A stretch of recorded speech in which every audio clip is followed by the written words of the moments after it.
So this mural is behind here. In some places it's exposed, but here, the first one that I'll talk to you about is about the birth of Siddhartha Gautama.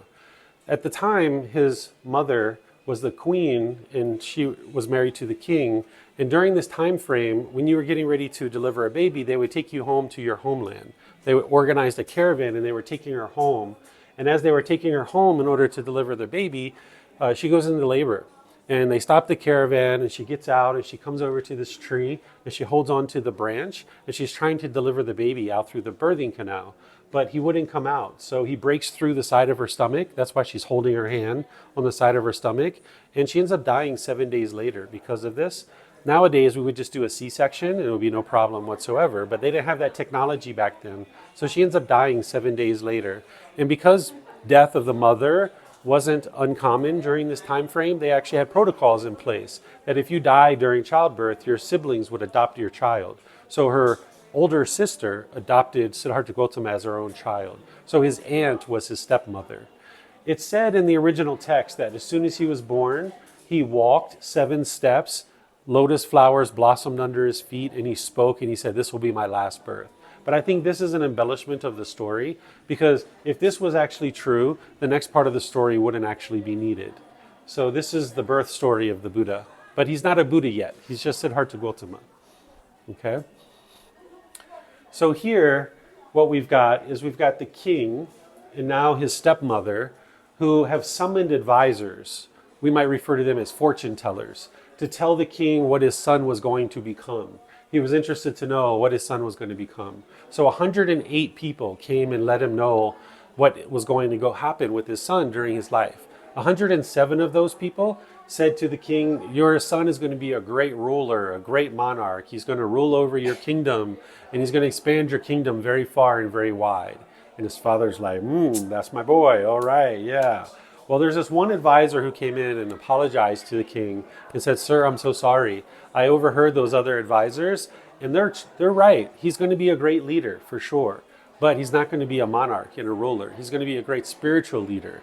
And his father didn't like that. His father didn't like that news. So what he decides to sequester his son into the palace and not let him go outside, because he thought that if he went outside into the kingdom, that he would get involved in worldly affairs and he would be interested to be a spiritual leader.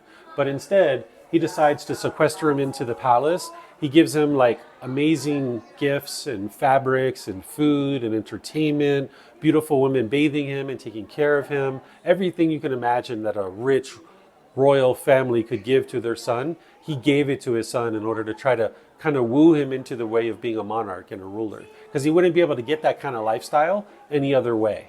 So that's what he decides to do after hearing the news from this one advisor. So again, if that was true, you wouldn't really need this. You would know your son's special, if there was miracles being performed at birth and stuff like that.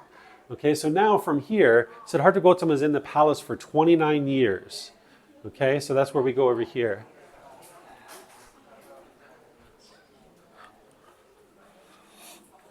So this one is kind of blocked by this image, but I can explain it to you, and you guys are welcome to look on the sides. At the age of 29, Siddhartha Gautama realizes he's about to become the king, because during this time frame, you would become the king when you turned age 30. And your father would retire, and they would be alongside of you to help you learn how to be a better and better king. So at the age of 29, realizing that he was about to become the king, and he'd never been outside the royal palace, he decides to leave out of the royal palace, and he takes with him his royal attendant. If you happen to see this, there's a person over here like his chief of staff, his main confidant. And he leaves without his father knowing what he's doing. And he has what's called the 4 observations. These 4 observations are that he sees an old person, an old decrepit person. He sees a sickly person. He sees a dead corpse. And then he sees a roaming ascetic, someone who's given up worldly life in order to figure out what's going on in the world and how to help people. So when Siddhartha Gautama sees this old decrepit person, he sees this disgruntledness around them. And he has to ask his royal attendant, like, what's going on over there? And it's like, oh, that person's old. They can't work. They can't get basic supplies for themselves. They can't get food and water and things like this. And that's why that's going on. And this has a big impact to Siddhartha Gautama, because he's been living in the palace. He's been living this great life for so many years. And now here he sees this problems of the kingdom. Then he sees the sickly person, and the same thing there. He sees this disgruntledness, and he has to ask his royal attendant, like, what's going on over there? He's like, yeah, that person can't work. They can't get food. They're going to really struggle. And this was like really impactful to Siddhartha Gautama's mind because he never had seen that kind of lifestyle before. Then he sees a dead corpse. And once again, people are grieving and having miserable time, and they're very sorrowful. And he needs to ask his royal attendant what's going on over there. And again, he explains it to him. And then he sees this fourth observation, the roaming ascetic, someone who's trying to understand this sickness, aging, and death. And his royal attendant explains to him, this person is trying to figure out all of this stuff and why this is occurring. And Siddhartha Gautama decides that's what he would like to do, is he would like to help the people. He's not interested in ruling over the population of people because he saw the kingdom as being full of misery and despair. And he felt like if he was the ruler and the king, he would just be ruling over misery and despair. And he decides he's not interested in that. So he decides he's going to leave the royal palace and go on this journey to figure out why this sickness, aging, and death is occurring and the discontentedness associated with it. So now we go to the next part. So what this mural is depicting Siddhartha Gautama looking in on his wife and his young infant son, because at this time he was married and he had a young infant son. And he looks in at his wife and his young child, and he decides to leave in the middle of the night. He decides to leave from the palace and give up his worldly life. He doesn't even wake them up because he didn't understand the mind very much at that point, but he understood it enough that he felt like if he woke his wife up and his son up and he said goodbye and hugged them, that he would have a hard time to say goodbye. So he just decides to leave in the middle of the night without them actually knowing. So then he leaves from the royal palace. And that's what this one is now depicting. You got a nice clear view of this one, okay? What this is depicting Siddhartha Gautama leaving the palace with his favorite horse, right? He's still attached to his horse. He's holding on to this favorite horse. And he brings with him his royal attendant. So his royal attendant and his favorite horse come with him. And then what this is depicting a being that is a formless being that is referred to as Mara in the teachings of the Buddha. Mara is a formless being that doesn't have physical form, and they're only interested in causing calamity and difficulties in the world. So what this being is interested in doing is influencing people's minds to do unwholesome things, to do unwise things. Other traditions, you might refer to this being as devil or Satan or something like this, or Lucifer. But in the Buddhist teaching, he refers to him as Mara. Because the last thing that Mara is interested in is somebody to go become a Buddha. So this is depicting Mara saying, no, go back, don't come, don't go become a Buddha, go back to the royal palace. So that's what this is depicting. So what we've got depicted here is now Siddhartha Gautama has left the palace and he's starting to shed some of his attachments. His mind is starting to let go. He lets go of his horse and his royal attendant. He says, hey, you've been good, you've been great, but you guys can go. He gives his royal attendant some provisions to be able to take care of him, and he cuts off his hair.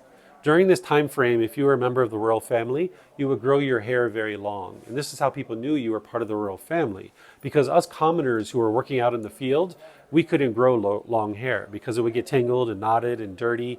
But the royal family, they had servants to take care of their hair. They could sit around, the servants would comb and brush their hair, detangle it. They would shampoo it for them. So when you went out into the kingdom, people knew you were a member of the royal family. Nowadays, we just put the king's picture everywhere in the kingdom and everyone knows who he is. But they didn't have that technology back then, right? They put the picture of the king on the money now, so you can see what the king looks like.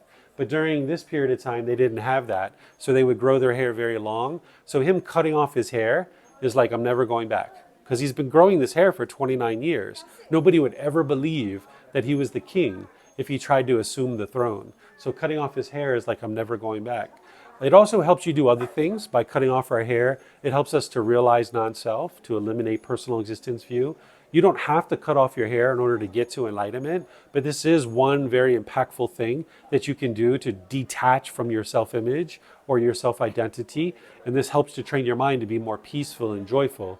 Again, you don't have to cut off your hair to get to enlightenment, but it is one thing that some people choose to do because it helps train your mind to let go of wanting to be perceived by others in a certain way. Okay? So now what I'm going to do is I'm going to pause the story here, And I'm going to show you guys something that's not the teachings of the Buddha. What we got here is we've got something that isn't the teachings of the Buddha, but I'm going to teach it to you because you're going to see it in some temples. This is a belief that if you shake this, that eventually one stick is going to come out, and you look at the number on the stick, and behind me on the wall there's numbers and there's a little pamphlet of information, and this is supposed to tell you your future. Okay? So I teach you guys, don't believe anything, and don't believe me either. You can test this to know the truth for yourself, because you could shake this and see what number falls out. And if this is true, you should be able to put that stick back in and do it again, and the exact same stick should keep falling out. Because your fortune couldn't have changed within 1 second, right? So if you do that, and you do that 3, 4, 5 times, and you see different sticks are coming out every time, you can see that it's not true, right? The Buddha didn't teach you to worry about the future. He taught you to be in the present moment and find peace and joy and contentment in the present moment. So this is something you'll see in some Buddhist temples. It's very popular among Chinese people. So there's a lot of Chinese people who come here, so they'll do this, right? So I'll show you how it's done in case you would like to play around with it and have fun with it. You just shake it like this.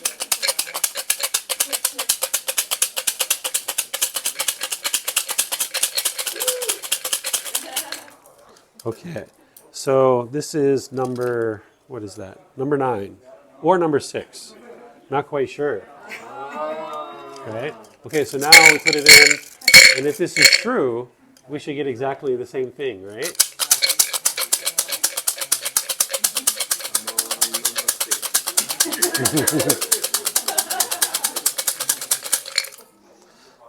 Okay, we've got number 13. Right, so it can't be true, right? Because your fortune can't change that quick, right? So the Buddha never taught this kind of thing, but you'll see it at temples. You'll see different things that aren't the teachings of the Buddha. So it's helpful to see what are the teachings and what aren't the teachings, because then you can actually make your way to enlightenment. But if you do these kinds of things, you're not doing what the Buddha taught to train your mind. So you guys can have fun with it if you like, and you can see yourself, but it's not true. But it's kind of comical sometimes to see what it says. So anybody would like to try? Okay, so when Siddhartha Gautama left the royal palace and he cut off his hair and he let his horse and his royal attendant go, he ends up taking up training with 2 different teachers. There was one teacher that he trains with for an entire year, and this teacher teaches him to hang himself upside down from trees, to lay on beds of nails, to pierce his body with metal implements, to starve himself, and things like this.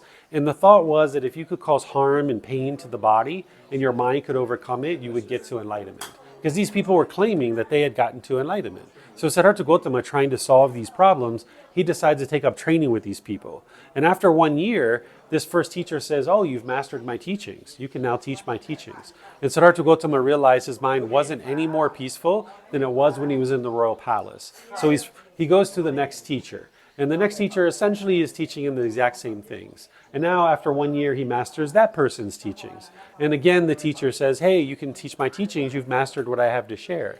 And Siddhartha Gautama realizes his mind isn't any more peaceful than it was when it was in the palace. So he's frustrated with these 2 years that he spent all this time and kind of wasting his time. So he goes off into the forest by himself. And now he takes those aesthetic practices really, really far. He gets to the point where he's only eating 1 grain of rice per day. And during this time frame, oftentimes artists will depict him with his ribs protruding, his facial bones protruding. He was essentially skin and bones. He was on death's doorstep. And he was sitting on the edge of the forest meditating, and this mother and her young daughter walk by, and they see that he's like on death's doorstep. He's about to die. And they beg and plead with him to eat some rice. And he reluctantly accepts the rice. Sometimes the artist will draw his face looking away because he feels disgusted in himself, like he feels like he's giving up, because he was taught that you had to starve yourself in order to get to enlightenment. But when he starts eating the rice, he has this realization where he realizes that when he was in the palace, he was living this central pleasures. He had everything and anything you could imagine. But when he left, he swung all the way to the other side, and he was living this life of very little existence, right? 1 grain of rice per day. He was on opposite sides. So during this period of time, he realizes there's this middle way, that he could eat in moderation. And this is where his practice starts to really excel, because now he starts training his mind in the middle way. And he figures out how to get to enlightenment during that next 4-year period. So over a total of 6 years, he ends up figuring out how to get to enlightenment. And he knows that his mind's enlightened because his mind's peaceful. It's calm, it's serene, it's content with joy. He knows what anger feels like. He knows what sadness and frustration and grief and misery and despair feels like, but now his mind's not experiencing that. So he knows that he's gotten to enlightenment.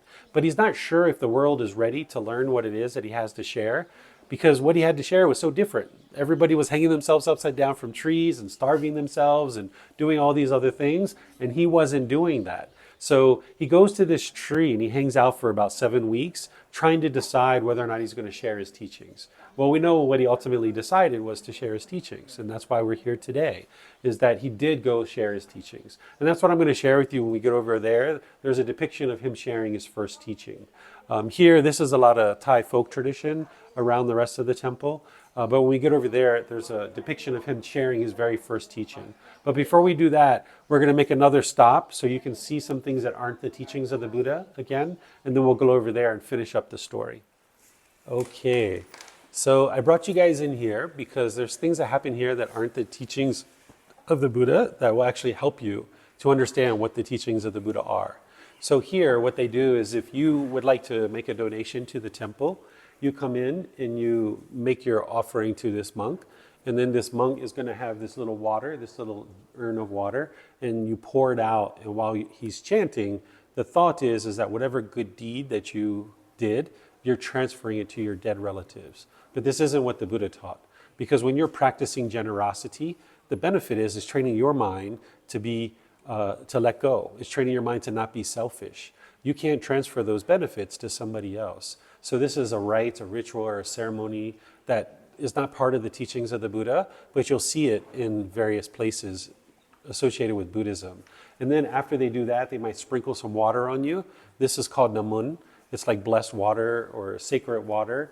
The Buddha didn't teach this. He actually talks in his teachings, because this was going on during his lifetime. And he talks and says, I don't do this, and the reason why. And then they also will tie a string on your wrist, and it's thought that this string has some kind of special powers or something like this.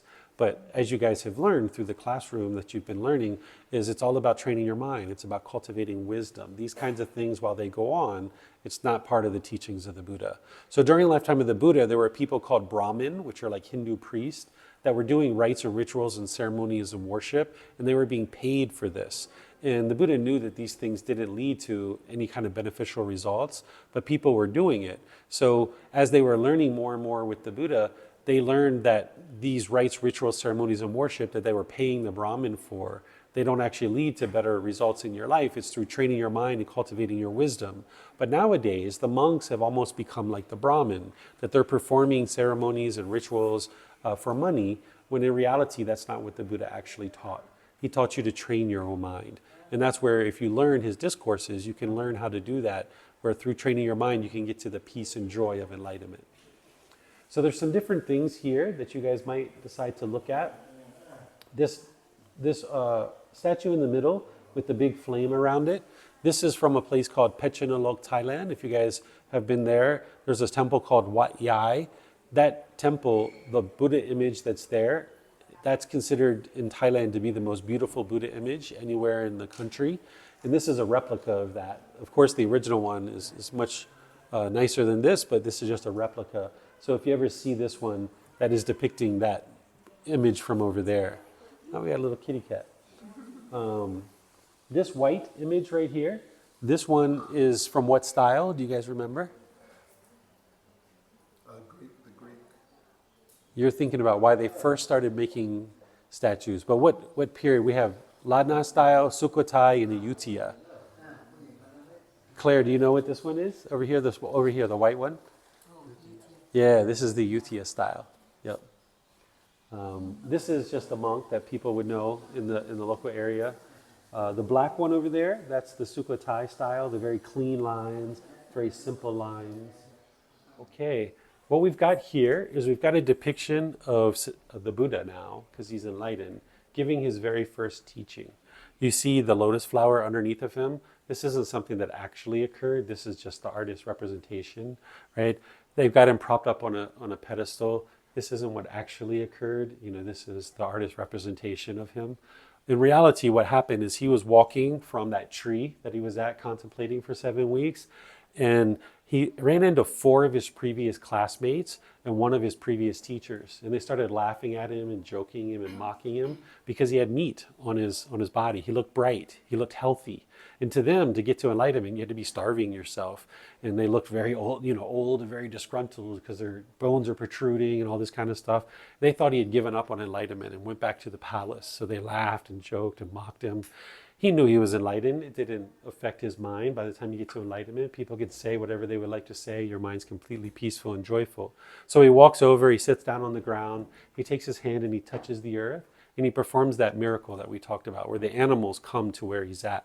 You can see the animals coming, the birds, the squirrels, the deer, the lizards, all these different animals came. And these first 5 people were like, okay, you've got our attention. What do you have to say? So he delivers his very first teaching. It's called the Four Noble Truths. This is where in 4 simple statements, he explains the problem that you're experiencing in your mind. He explains the cause of that problem, the elimination of it, and the path forward. And in these 4 simple statements, you can independently verify that it's your mind that's causing these discontent feelings. Because how could you ever eliminate your discontentedness if you didn't know what was causing it? It's the craving, desire, attachment. The problem that he discovered is the discontentedness. Conditioned pleasant feelings, painful feelings, neither painful nor pleasant, the anger, the sadness, the frustration, all of this is very problematic for a human being to experience. Then the cause of this problem is the craving, desire, attachment, the longing, the yearning, the chasing after the objects of your affection. If you get what you want, you feel happy. But if you don't get what you want, you feel sad or frustrated or agitated. And now to eliminate that, you need to eliminate the craving, desire, attachments. And the way that you do that is through the Eightfold Path. That's the core central teaching that is going to help you eliminate your cravings, desires, attachments. And that's what he delivers in a way that you can independently verify it. And you can see that, yes, your mind is causing your own discontentedness. So when you're angry and frustrated and you're blaming other people, it's not other people that are causing these feelings in your mind. It's your own mind itself. And the more you come to terms with that and you can see the truth for yourself, then you can actually put the techniques and the solutions in place, and then you can fix it. But as long as you believe that other people are causing you to be angry, you'll never fix it because you're not actually addressing the real problem. So this is depicting that. And oftentimes when you see this particular depiction, the artist will have one of the people with gray hair depicting his former teacher. But whenever you see 5 people sitting around in the Buddha's teaching, that's depicting his very first teaching, the Four Noble Truths. Okay, and if you guys would like to study this in more depth, that's where you can come to the classes and the courses and retreats.